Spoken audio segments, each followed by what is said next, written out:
Hello guys, তো দেখতে পাচ্ছেন আমি ইউটিউবের টাকায় এই বাড়িটা করে ফেললাম, আমার স্বপ্নের বাড়ি। আর এখন শুধু প্লাস্টার করা বাকি আছে। তোমার বাড়িটা কেমন হয়েছে কমেন্ট করে জানান, অনেক সুন্দর তাই না? অত পাম দিস না, রাজমিস্ত্রি কাজ করতে এসে কাজ কর। তোর ভিডিও কেউ দেখে না, তোর সাবস্ক্রাইবও কেউ করে না, তোর আয় কমতে হবে। হ্যাঁ বলছে ইউটিউব টাকায় বাড়ি করেছে, কত স্বপ্ন। ভিডিও শেষ হলে বলতে পারতিস, তুই আমাকে এভাবে অপমান করতে পারলি? অপমান কই করলাম, যা সত্য তাই বলিছি।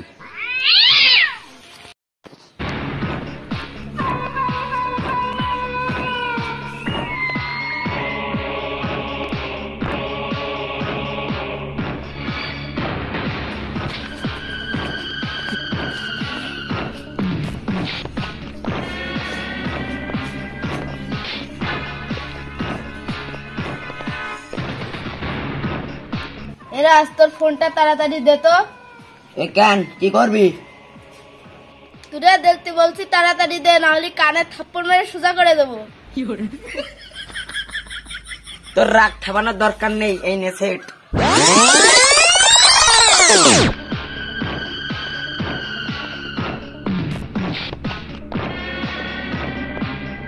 জান গো, তোমাকে না আজকে আমি অনেক মিস করছি। আমার ফোনটা না চুরি হয়ে গিয়েছে, তাই আজ আমি ভিডিও কল দিতে পারিনি। আমার ফোন চুরি হয়েছে তো কি হয়েছে জান? আমাদের বিয়ের পর তোমার বাবাকে আমার জন্য একটা আইফোন কিনে দিতে বলবা, হ্যাঁ জান?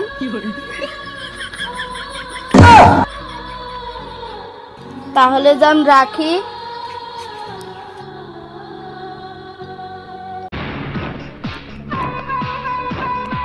এবার তো তোর কথা শেষ হয়েছে, ফোন দে।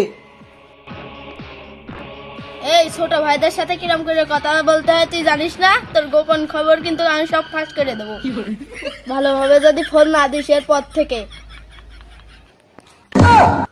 এই তুই এসব কি বলছিস? তোর তো কম সাহস না। এই চুপ, আর একটা কথাও বলিস না, অনেক সহ্য করেছি আর না। এই নে তোর ছাটা ভাঙা ফোন।